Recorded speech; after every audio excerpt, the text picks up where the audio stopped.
isu wang beza tadi, wang beza. Bila kita nak beli rumah, kita biasanya akan ambil pinjaman dengan bank. Okey. Sekiranya pinjaman yang kita ambil dengan bank tu, contohlah katakan kita berniat nak beli rumah harganya 200,000. 200,000. Bila kita dah buat permohonan kepada pihak bank, tiba-tiba bank luluskan hanya 80% sahaja.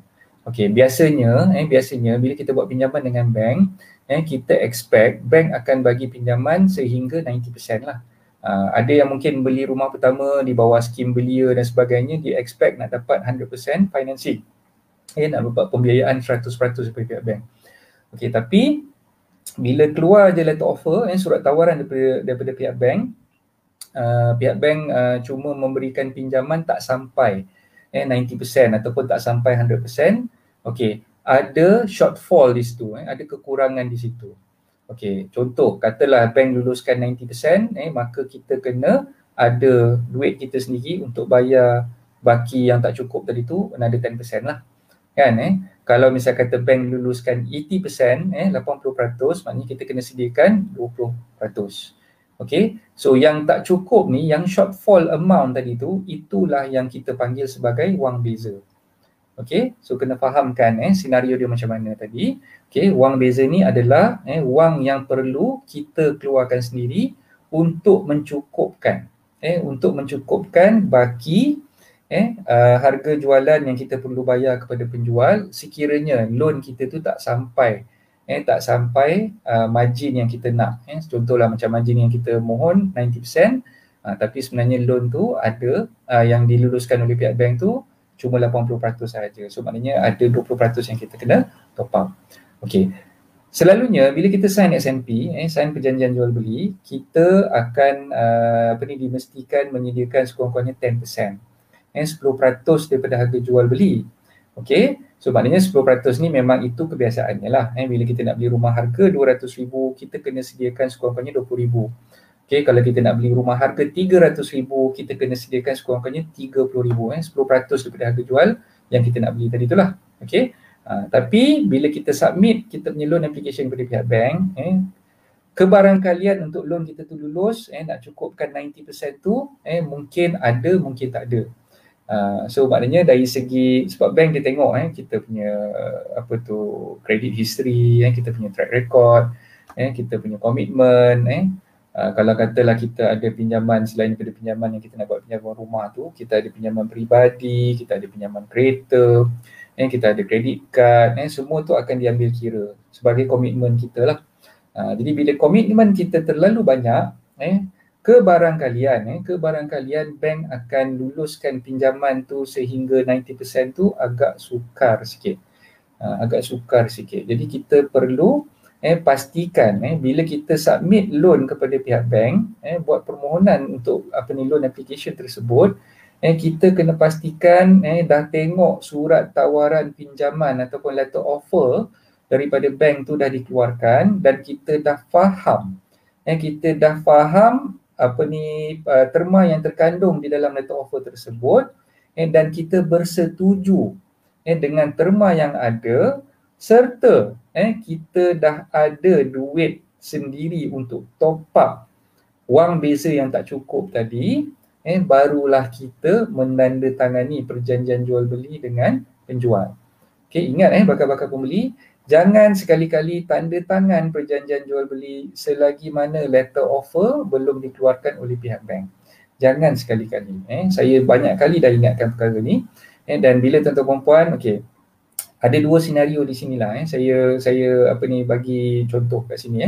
Satu, tuan-tuan puan-puan mungkin beli rumah yang nak tuan-tuan puan-puan miliki tu secara terus ataupun direct dengan pihak penjual. Okey, itu senario yang pertama. Senario yang kedua, mungkin tuan-tuan perempuan menggunakan khidmat perunding hartanah ataupun ejen hartanah untuk melakukan transaksi jual beli tersebut. Okey, senario yang pertama tadi, kalau tuan-tuan perempuan beli direct dengan penjual, pastikan tuan-tuan perempuan dah submit dulu loan application kepada pihak bank sebelum menandatangani perjanjian jual beli dengan penjual tersebut. Okey, nak dapatkan what we call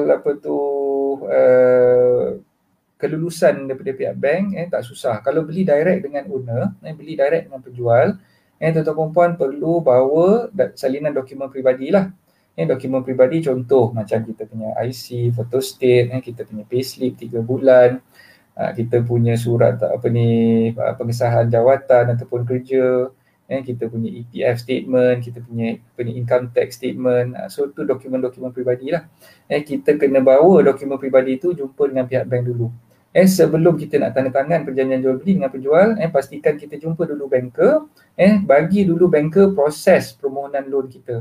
Okay, biasanya loan bila nak proses, bank perlukan salinan geran ataupun salinan SNP lama, pemilik terdahulu tu lah, maknanya penjual tu. Okay, kalau misal kata kita dah berhubung direct dengan penjual tu, dan kita tak menggunakan khidmat ejen hartanah ataupun REN, kita boleh minta lah salinan geran ataupun salinan perjanjian jual beli asal antara penjual dengan pemilik terdahulu, pemaju ke siapa ke, dapatkan salinan SMP tu untuk kita bawa kepada bank dan untuk membolehkan bank proses permohonan pinjaman kita tadi itulah. Okey, setelah bank proses, okey, biasanya sekarang ni lah ambil masa mungkin lebih kurang dalam seminggu ke 2 minggu untuk proses permohonan loan tersebut. Setelah loan diluluskan, barulah kita tanda tangan perjanjian jual beli dengan penjual tadi itulah. Okey, berbeza kalau senario yang kedua, kita beli rumah daripada pruding hartanah ataupun daripada ejen hartanah. Biasanya ejen hartanah minta kita untuk bayar dulu earnest deposit ataupun wang cengkeram. Wang cengkeram tu biasanya dikenakan adalah 3% daripada harga jual beli lah. Okay, so wang cengkeram tu dibayar kepada agensi pruding hartanah tu. Okay, contohlah ABC Sdn Bhd, maknanya kita akan bayar kepada ABC Sdn Bhd, agensi dia, wang cengkeram sebagai orang kata apa, earnest deposit lah. Earnest deposit tu sebagai tanda setuju yang kita nak beli rumah tersebut. Okay, so bila kita dah bayar earnest deposit, kita tanda tangan dokumen yang kita panggil sebagai booking form ataupun agreement to purchase ataupun letter of intent. So bila kita dah tanda tangan booking form, kita dah bayar wang cengkeram ataupun earnest deposit tadi tu, barulah ejen hartanah tu akan bantu kita untuk submit loan application kita kepada pihak bank. Okey, dalam booking form tu biasanya memang dinyatakan kalau misal kata loan kita tak diluluskan ataupun percentage yang kita minta, katalah kita minta untuk dapatkan 90% loan, percentage 90% tu tak dapat, margin dia tu kurang daripada 90%, pihak agensi akan pulangkan balik earnest deposit yang dah dibayar tu kepada kita sebagai pembeli lah. Okay, so pastikan tuan-tuan puan bila nak tanda tangan borang ATP ataupun booking form tadi, bila nak bayar je earnest deposit pada ejen, kita bayar kepada agensi hartanah yang mana ejen pruding hartanah tadi tu bernaung, okay, dan bukan bayar atas nama individu lah, bukan bayar atas nama ejen hartanah tersebut, tapi bayar atas nama agensi. Okay, itu yang pertama. Yang kedua, pastikan dalam booking form tu dinyatakan sekiranya loan tuan-tuan puan tak lepas, tak dapat margin 90% seperti mana yang tuan-tuan puan nak dapatkan, maka agensi perlu memulangkan balik earnest deposit yang dah dibayar tu kepada tuan-tuan puan sebagai bakal pembeli tadilah, dan perjanjian jual beli tu dibatalkan serta-merta. Okay, right. So apa yang saya nak cakapkan kat sini maknanya, tadi kita cerita pasal kemampuan kan, kemampuan tuan-tuan puan kena pastikan kita sebagai bakal pembeli perlu ada mindset, ada mindset sekiranya kita nak beli rumah tersebut, kita dah bersedia dengan backup plan. Backup plan kalau loan yang ada, loan yang diluluskan oleh pihak bank tidak seperti mana yang kita mohon ataupun tak cukup. Jadi jumlah yang kena top up itulah yang kita panggil sebagai wang beza. Okey, wang beza ataupun dalam istilah perjanjian jual beli kita panggil sebagai differential sum. Differential sum. Okey, sama je lah maksud dia, wang beza dengan differential sum tu sama je kan. Okey, so kita kena pastikan yang kita bersedia, kita mampu untuk top up duit yang tak cukup tadi tu, sekiranya loan yang diluluskan tu kurang daripada apa yang kita mohon dengan pihak bank. Okey, Kalau dalam keadaan yang tuan-tuan puan nak beli rumah, tapi dalam masa tersebut mungkinlah wang beza yang sepatutnya tuan-tuan puan top up tu tak cukup, dan loan yang diluluskan tu kurang daripada margin yang tuan-tuan puan ingin dapatkan, maka sebenarnya tuan-tuan puan boleh membatalkan perjanjian tersebut dengan ejen hartanah tadilah. Kalau beli melalui senario yang kedua tadi, beli melalui ejen. Okay, jadi sebab tu saya kata dalam booking form, dalam ATP tu pastikan wording ataupun ayat yang kita letakkan, kita minta ejen tu letakkan di dalam booking form tersebut, kalau loan diluluskan kurang daripada katalah 90% kan 90%, maka saya sebagai pembeli berhak untuk menuntut wang deposit tu dikembalikan dan ATP tu ataupun booking form tu dibatalkan. Okay, itu sekiranya loan tu tak diluluskan ataupun loan tu dapat cuma margin ni tak sampai 90% macam mana kita minta. Okay, so kena pastikan dinyatakan di dalam kita punya ATP ataupun booking form tadi itulah. Okay, terima kasih tuan-tuan puan yang terus mendoakan saudara Fauzi. Okay, saya baca sekejap komen-komen yang masuk. Okay, sahabat saya Tuan Zaki Hilwan, terima kasih Ustaz. Syah Izwan, okay, saya masukkan sekejap. Saya seorang RAN dan coded takaful agent, selalu relatekan isu atas dasar kesedaran. Yes, okay, terima kasih Syah. Okay, so kalau mungkin sahabat-sahabat yang nak bertanya lanjut boleh contact Syah juga. Syah ada kat sini, boleh bantu kita insyaAllah. Okay, RAN mewakili agensi, yes. So maknanya RAN yang menguruskan jual beli hartanah tadi tu, dia yang akan bantu, dia akan bantu kita. So jangan salah anggap dalam hal-hal yang berkaitan dengan jual beli hartanah, jika sekiranya tuan-tuan puan adalah bakal-bakal pembeli, jangan risau. Sebenarnya duit earnest deposit yang tuan-tuan puan bayar tu, earnest deposit ataupun wang cekram yang dah dibayar tu, itu bukannya bayaran yang tuan-tuan puan terpaksa bayar on top of harga jual, tidak. Itu adalah sebahagian daripada harga jual. Okay, ni pun kadang-kadang ada yang terconfuse juga, minta 3%, katalah tadi harga jualnya RM200,000, 3% daripada RM200,000 adalah RM6,000. Ada yang salah faham, dia ingat bayar RM6,000 pada agensi itu adalah agensi itu punya portion. Sebenarnya tidak, RM200,000, RM6,000 tu adalah sebahagian daripada harga RM200,000 tu. Sebab 3% daripada harga jual beli. Okay, so maknanya baki tu nanti, okay, bila kita nak sign pula perjanjian jual beli ataupun SPA, Sale and Purchase Agreement, kita kena pastikan yang kita dah bersedia dengan baki 7% lagi lah. Baki 7% maknanya kita nak cukupkan. Tadi kita dah bayar 3%, so another 7% yang kita kena bayar kepada penjual ataupun pada peguam yang mewakili penjual. Ketika mana perjanjian jual beli kita akan tanda tangani dengan penjual. So ingat step dia. First kali bayar 3% earnest deposit, kita sign booking form ataupun ATP. Okay, lepas tu bila loan dah lulus dan kita pastikan loan tu lulus berapa persen dulu. Pastikan loan tu lulus berapa persen dan kita dah baca sebiji terma yang ada di dalam letter offer yang bank tawarkan tadi, kita dah faham dah dia punya terma yang terkandung dalam letter offer tersebut, dan kita bersetuju. Katalah bank tu menawarkan margin sebanyak 90% daripada harga jual beli. Okay, so tadi memang kita dah set dalam kepala kita nak beli rumah harga RM200,000, kita dah bersedia dengan 10% deposit which is $20,000, dan kita nak mohon pinjaman dengan pihak bank sebanyak 90% which is $180,000, $180,000. Maka kita dah bersedia untuk menandatangani letter offer sekiranya bank menawarkan pinjaman sebanyak $180,000 kepada kita lah. Okay, so bila dah tengok surat tawaran, dah baca, dah pasti memang dia bagi 90% margin, barulah kita tanda tangan letter offer tersebut dengan pihak bank. Okay, so bila dah tanda tangan letter offer dengan pihak bank, barulah kita menandatangani pula perjanjian jual beli ataupun sale and purchase agreement dengan lawyer lah, dengan peguam. Okay, so ketika itulah sebenarnya kita kena bayar pula baki 7%. 7% untuk mencukupkan deposit sebanyak 10%.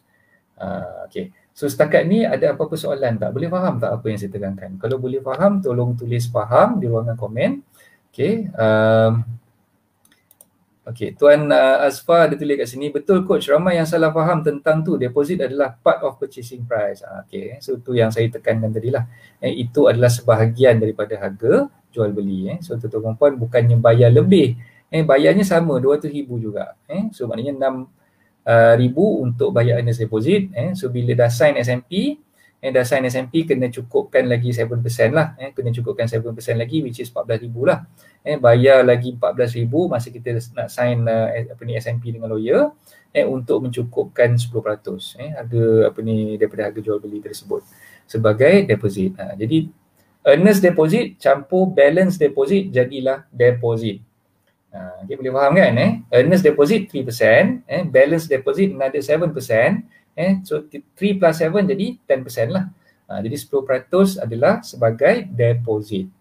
Okay, itu yang saya nak bagi tuan-tuan faham kat situ. Kalau boleh, siapa yang tak faham tu tulis tak faham, nanti saya boleh cuba olah lagi. Okay. Tuan Azam Shah, saya pernah nak beli rumah dan letak duit booking. Kebetulan loan tak lepas, duit booking tersebut burn. Terus macam-macam alasan diberi. Okey.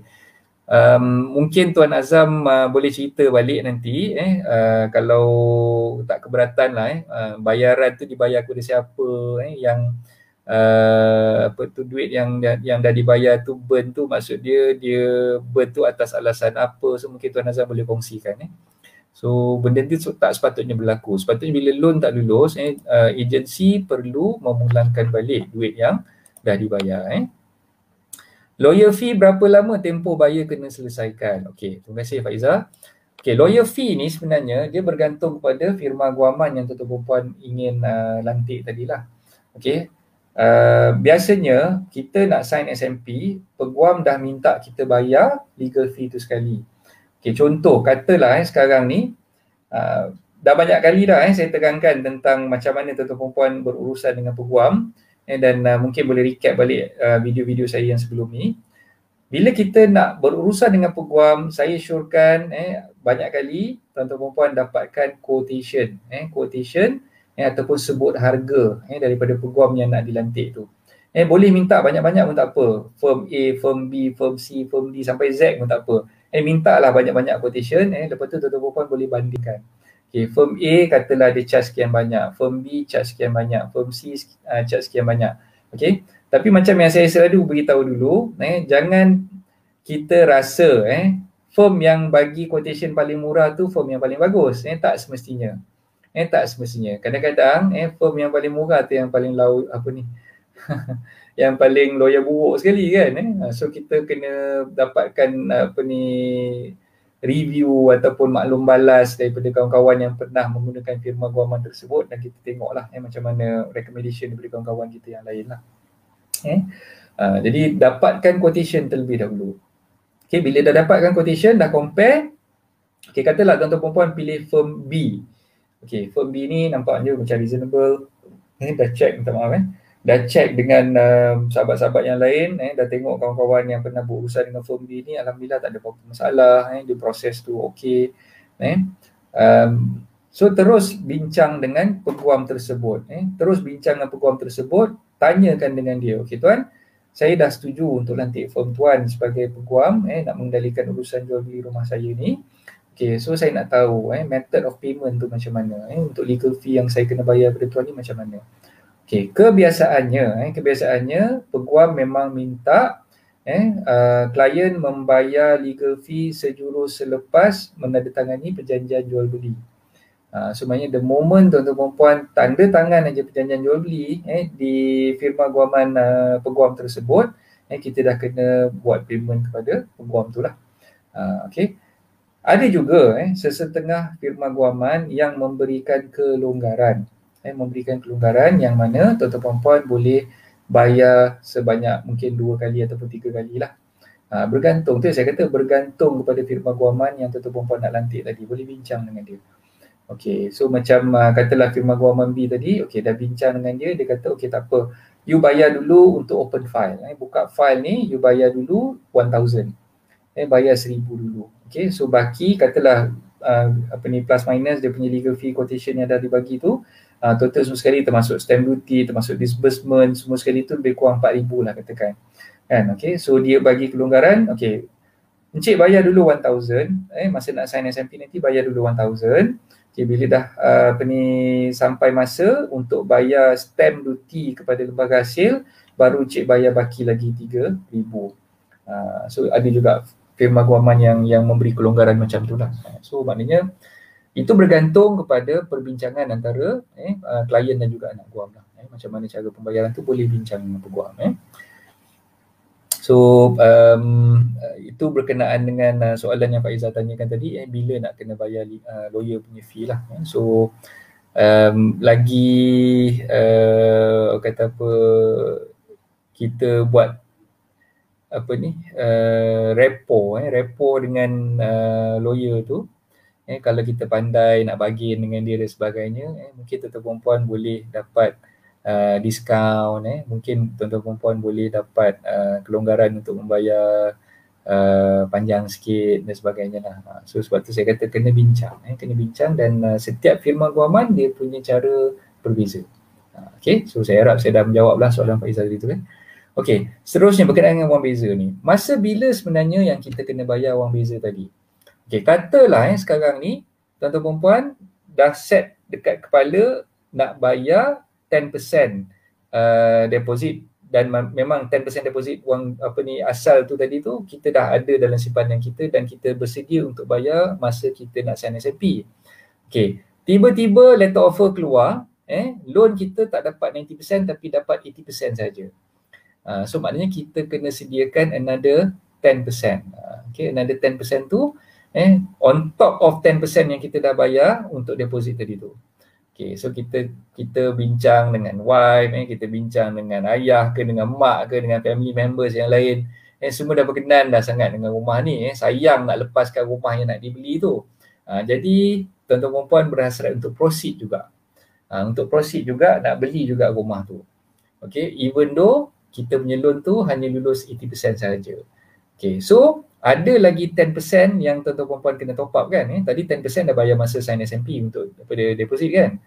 So another 10% tu persoalannya bila kita nak kena bayar. Okay, bila kita nak kena bayar duit yang tak cukup tadi, yang 10% yang tak cukup tu kita kena top up tadi tu, bila sebenarnya kita kena bayar kepada pihak penjual. Okay, ini yang saya nak kena olah dengan panjang lebar sikit bagi tuan-tuan perempuan boleh fahamkan lah apa yang saya nak tekankan. Alright. Hari yang tuan-tuan perempuan tanda tangan perjanjian jual beli, tuan-tuan perempuan bayar 10% deposit. Okay. Selepas dah bayar 10% deposit tersebut, sebenarnya tuan-tuan perempuan ada tempoh lagi 3 bulan. 3 bulan untuk baki 90% tu dibayar kepada penjual. Okay, dalam mana-mana terma perjanjian jual beli, yang saya cerita ni perjanjian jual beli subsale lah, subsale ataupun orang kata penjual rumah second hand lah kan. Setelah perjanjian jual beli ditandangani, dalam perjanjian jual beli tu memang ada dinyatakan bayaran baki 90% ataupun 90% perlu dijelaskan oleh pembeli kepada penjual dalam tempoh 3 bulan. Dalam tempoh 3 bulan. Okey. So maknanya pembeli kena pastikan kita dah ready dengan duit yang baki 10% tu dalam masa 3 bulan tu dah kena ready. Dah kena ready. Sebaik-baiknya hari yang kita dapat surat tawaran daripada bank yang kata loan kita approve 80% saja, pada masa tu dah kena bersedia untuk top up duit yang tak cukup 20% tadi tu. Okay, so katalah awal-awal tu kita dah spare dah 10% memang kita dah spare siap-siap, memang kita dah tahu kena bayar deposit 10%. So yang tak cukup another 10% ni sebenarnya saya syorkan tuan-tuan perempuan get ready, ketika mana dapat aja maklumat daripada bank, ketika tu lah sebenarnya tuan-tuan perempuan dah kena cari dah 10% tu. Even though time spend yang nak kena bayar tu ada 3 bulan di situ. Memang dalam SMP sebut kita boleh bayar baki 90% tu dalam tempoh 3 bulan.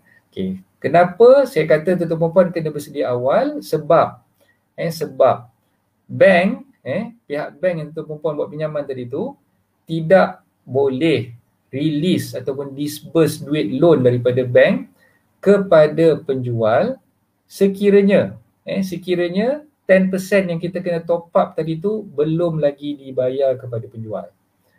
Okey, faham ke faham? Maksud dia kat situ, kita kena pastikan duit 10% tadi tu dah dibayar dulu. Kalau katalah penjual tu ada peguam, kita kena bayar ataupun kita ada peguam, penjual tu ada peguam kan, kita kena bayar duit 10% yang nak cukupkan shortfall ataupun wang beza tadi tu, kepada peguam kita, katalah peguam tuan sebagai pembeli tu ABC & Co sebagai contoh. Bayar kepada ABC & Co. ABC & Co akan bayar kepada peguam penjual. Okay. Itu yang kita panggil sebagai stakeholders ataupun wang kata apa, amanah, stakeholder manis yang perlu dijelaskan sebelum pihak bank boleh disburse ataupun release loan kita yang 80% tadi. Okey.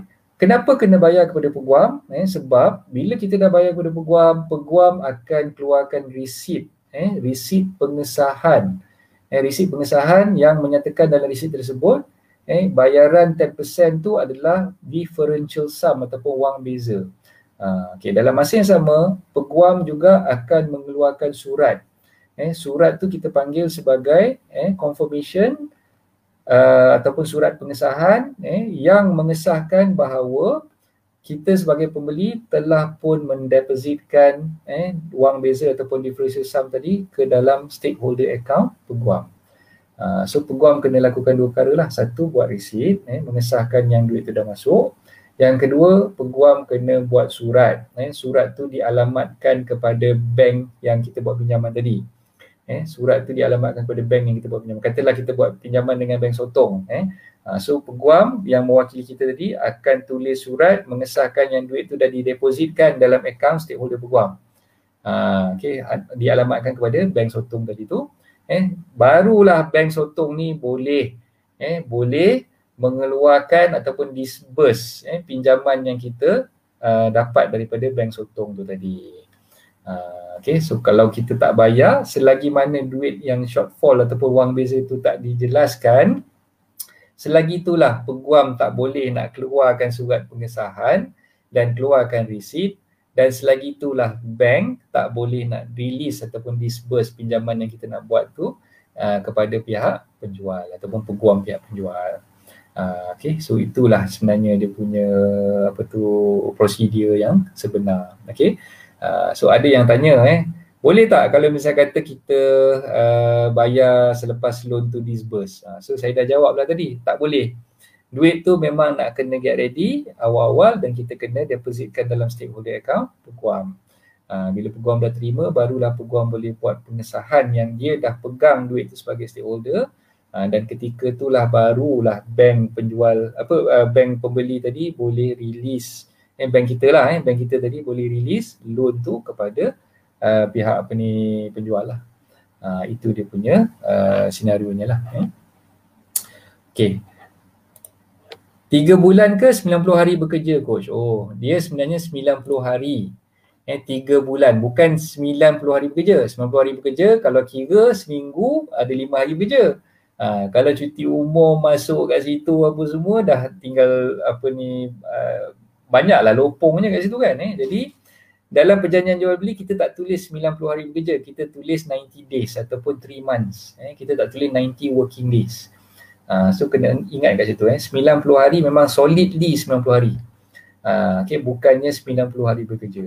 Okay, so kena faham kat situ Biasanya memang macam tu lah, kita tulis dalam SMP 90 days bukan 90 working days. Okay. Okay, Cik Syahir ada tanya ni, coach, untuk rumah leasehold macam mana kiraan 3 bulan tu? Okay, rumah leasehold kita akan kira 3 bulan tu daripada tarikh kebenaran pindah milik diperolehi ataupun consent to transfer diperolehi daripada pejabat tanah. Okay, maknanya kalau tuan-tuan puan beli rumah leasehold yang ada sekatan kepentingan yang ada mewajibkan penjual mendapatkan kebenaran pindah milik terlebih dahulu daripada pejabat tanah, maka tempoh 3 bulan ataupun 90 hari itu akan bermula sejurus selepas pejabat tanah mengeluarkan surat kebenaran ataupun consent letter daripada pejabat tanah. So dia tak ikut tarikh SMP, dia ikut tarikh consent tu dikeluarkan. Tu beza dia kat situ. So ingat, kalau kita beli rumah, kita check tengok geran itu, geran leasehold, dan kita pasti kat bawah geran leasehold tu dia biasanya ada tulis ada sekatan kepentingan. Tanah ini tidak boleh dijual, dipajak, digadai melainkan dengan kebenaran pihak berkuasa negeri. Maknanya kita kena dapatkan konsen dulu daripada pejabat tanah lah. Okay, so bila nak dapatkan konsen pejabat tanah, tempoh 3 bulan tu tak bermula setelah kita menandatangani perjanjian jual beli tu, tetapi dia bermula selepas konsen ataupun kebenaran pindah milik itu diperolehi daripada pejabat tanah. Okay, tu dia berbeza sikit dengan yang freehold tadi. Right. Okay, terima kasih banyak-banyak kepada semua yang dah bertanya, semua yang aktif malam ni, alhamdulillah. Okay. Saya sambung sikit lagi, tak panjang pun malam ni, saya tak berhasrat untuk bercakap panjang sebab saya pun agak kepenatan sikit malam ni, jadi saya ingin menamatkan sesi live kita ni terlebih awal lah, mungkin dalam pukul 10 suku tu, lebih kurang sejam lah kita bersiaran ni. Kadang-kadang malam-malam yang sebelum-sebelum ni sampai pukul 11 kita lanjut banyak soalan yang kita kata nak ajukan dan sebagainya kan. Jadi malam ni saya minta maaf lah sebab saya agak kepenatan sikit. Jadi saya sambung sikit lagi tentang wang beza ni. Okay, so maknanya bila wang beza dah dijelaskan, barulah peguam akan keluarkan resit dan juga surat pengesahan kepada pihak bank. Barulah bank boleh disperse ataupun release pinjaman yang kita nak yang kita dah berjaya perolehi tadilah. Okay. Apa akan berlaku sekiranya harga jualan yang kita beli daripada harga jualan yang dijual oleh penjual tadi sebenarnya adalah harga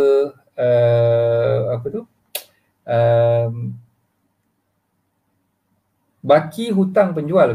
Baki hutang penjual yang ada dengan pihak bank. Okey, ini contoh sekiranya penjual tu dia ada hutang dengan bank lah. Okay, senario yang saya cerita yang tadi, yang sebelum ni, kalau misalnya kata penjual tu dah tak ada baki hutang dengan bank, maknanya property tu yang kita panggil sebagai free from any encumbrances, jadi tidak ada apa-apa bebanan. Okay, so maknanya sekarang ni yang saya nak cerita, penjual masih lagi ada hutang. Penjual masih lagi ada hutang. So bila dijual rumah dia tu, hutang dia tu masih lagi wujud dengan bank dia lah. Okay, contohlah bank dia tadi bank Rimau. Okay, penjual ada hutang dengan bank Rimau, pembeli buat loan dengan bank Sotong. Okay, dalam keadaan macam tu maknanya wang beza kena bayar kepada peguam sama juga dalam tempoh awal lah, maknanya sebelum bank boleh disburse loan tu tadi, maknanya penjual kena pastikan yang pembeli kena pastikan yang wang beza tu dah didepositkan ke dalam akaun peguam. Okay. Cuma bezanya kat situ, bila bank nak disburse duit, dia tak disburse duit kepada peguam ataupun kepada penjual tu secara terus. Kan tadi saya beritahu dia ada hutang lagi dengan bank kan, maknanya dalam senario yang yang tadi ni, penjual bank pembeli akan disburse ataupun release pinjaman pembeli tadi tu untuk bayaran tebus hutang kepada bank penjual dulu. Okay. Sorry kalau terconfuse kat situ, saya minta maaf sebab banyak tersasul malam ni, minta maaf banyak. So maknanya sekarang ni kita kena faham senario dia, kalau misalnya kata penjual ada hutang lagi dengan bank, okay, so bank pembeli akan release loan dia, loan pembeli tu kepada bank penjual terlebih dahulu. Okay, itu yang kita panggil sebagai redemption ataupun bayaran tebus hutang. So berbeza kalau misalnya kata penjual tu dah tak ada hutang, penjual tu tak ada hutang, maknanya bank pembeli akan terus disburse kepada penjual ataupun kepada peguam dia lah. Sebab dia dah tak ada hutang kan. So kalau dia ada hutang, maknanya bank pembeli akan release duit loan tu untuk settlekan redemption ataupun bayaran tebus hutang kepada bank penjual terlebih dahulu. Ini untuk memastikan bahawa property tu dah tak ada apa-apa sekatan ataupun bebanan. Tidak ada apa-apa encumbrances. So kalau katalah bank penjual dah menerima redemption sum tadi, bayaran tebus hutang tadi, barulah bank penjual akan menandatangani dokumen yang dipanggil sebagai discharge of charge ataupun pelepasan gadaian. Discharge of charge ataupun pelepasan gadaian. Okay, bila dah dilepaskan gadaian bank penjual, barulah property itu dah dikira sebagai free from any encumbrances ataupun bebas daripada sebarang bebanan. Okey, kat mana peranan wang beza di situ?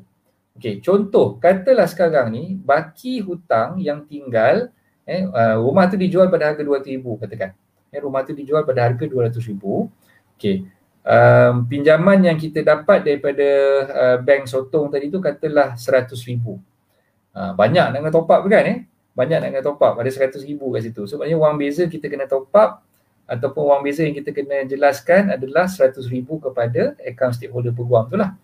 Okey, tiba-tiba keluar redemption statement ataupun penyata tebus hutang yang dikeluarkan oleh bank penjual tadi, menyatakan bahawa baki hutang penjual dengan bank rimau tadi tu ada lagi 150,000. Boleh bayangkan tak dia punya harga jual 200,000. Okey, harga jualnya 200,000. Loan yang kita mohon dengan bank sotong tadi ada 100,000 je, yang diluluskan 100,000. Maknanya kita kena top up lagi 100,000 masuk ke dalam akaun stakeholder peguam, dalam akaun pemegang amanah peguam tadi. Okey, so maknanya 100,000 tu kita dah depositkan dalam akaun dia kan. Lepas tu dapat penyata tebus hutang daripada bank penjual. Penyata tebus hutang tu menyatakan bahawa baki hutang yang perlu dibayar kepada bank penjual tu ada 150,000. Okay, so kat situ sebenarnya macam mana dia punya flow dia tu, step yang kita perlu peguam perlu lakukan. Okay, peguam akan bayar 50,000 daripada stakeholder account peguam pegang tadi tu. Kan tadi kita dah depositkan 100,000 kan. So ada 50,000 daripada situ yang peguam kena bayar kepada bank penjual.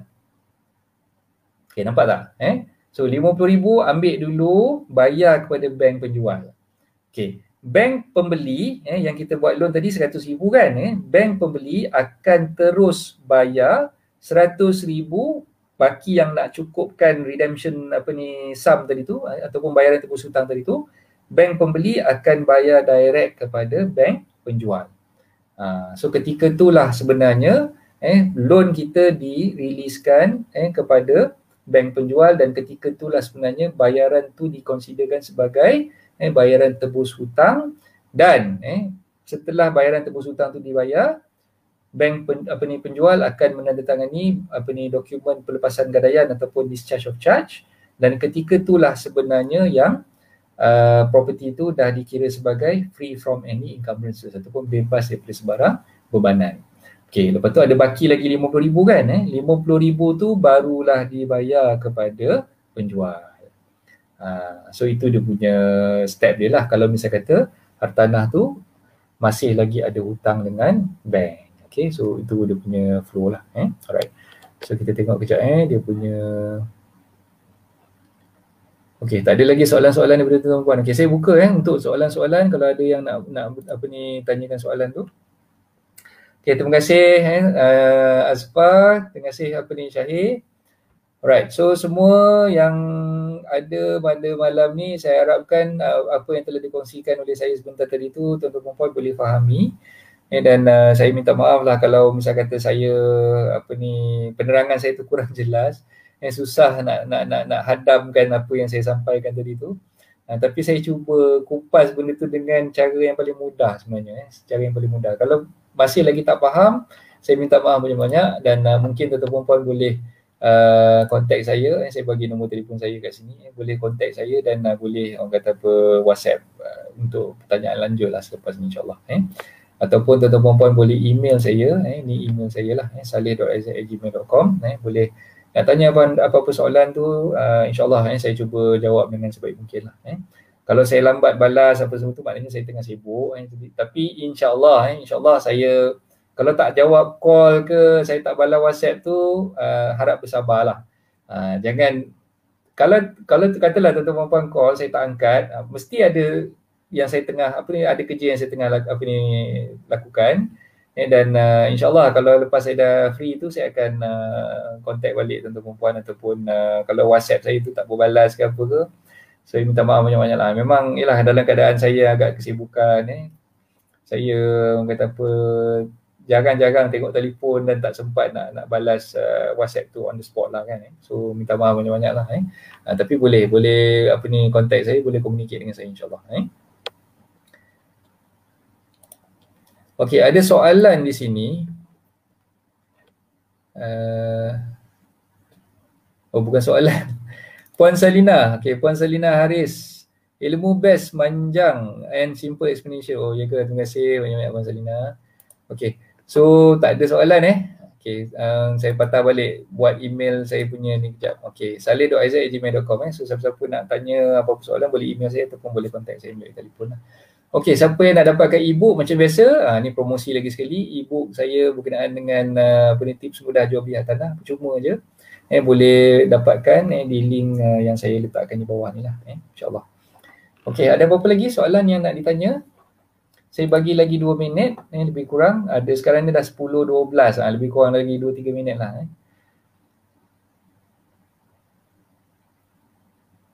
Okay, yang tak sempat tengok daripada awal tadi jangan risau. Saya tak pernah padam pun. Siaran live saya ni memang sentiasa ada di FB page Tanah Anda. Dan dalam beberapa hari akan datang ni saya akan download, saya akan upload di dalam YouTube channel pula.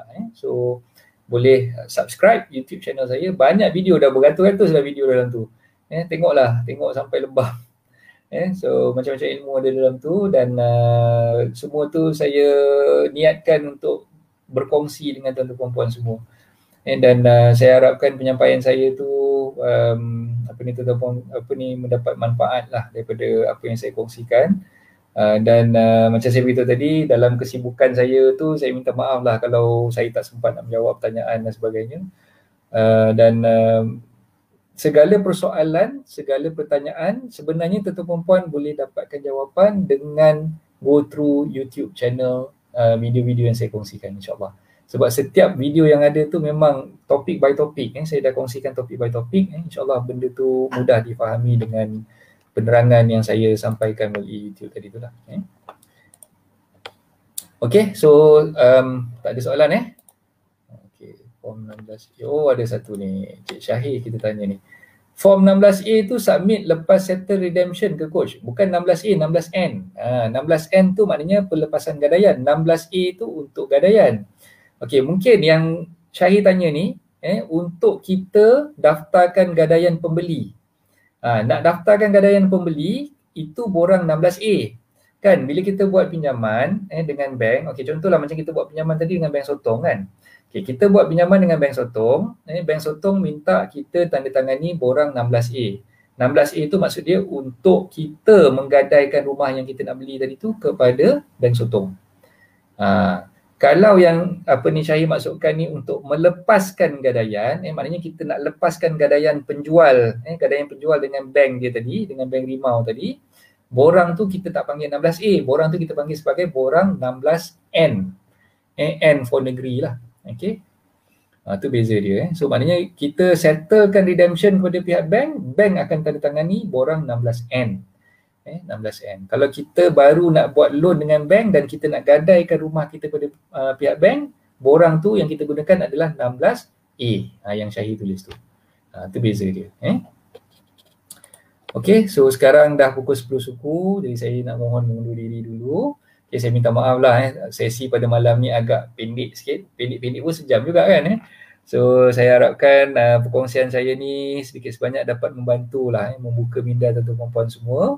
Dan kalau ada salah dan silap, kalau ada terkasar bahasa dan sebagainya, saya minta ampun, minta maaf banyak-banyak. Dan saya terus mendoakan tuan-tuan puan berada dalam rahmat Allah selalu, dipermudahkan segala urusan, dimurahkan rezeki insya-Allah. Dan saya mohon jasa baik tuan-tuan puan, tolong doakan sahabat saya saudara Fauzi Musdaram yang sekarang ni diuji dengan kanser tahap 4, dan saya harapkan tuan-tuan dan puan boleh menitipkan doa kepada beliau, dan yalah, kita doakan kita semua berada dalam keadaan sihat walafiat, dijauhkan daripada segala wabak penyakit dan sebagainya, dan sentiasa dirahmati Allah dan dimurahkan rezeki, insyaAllah. Okay, so itu saja daripada saya pada malam ni. Okay, Assalamualaikum warahmatullahi taala wabarakatuh. Bye bye.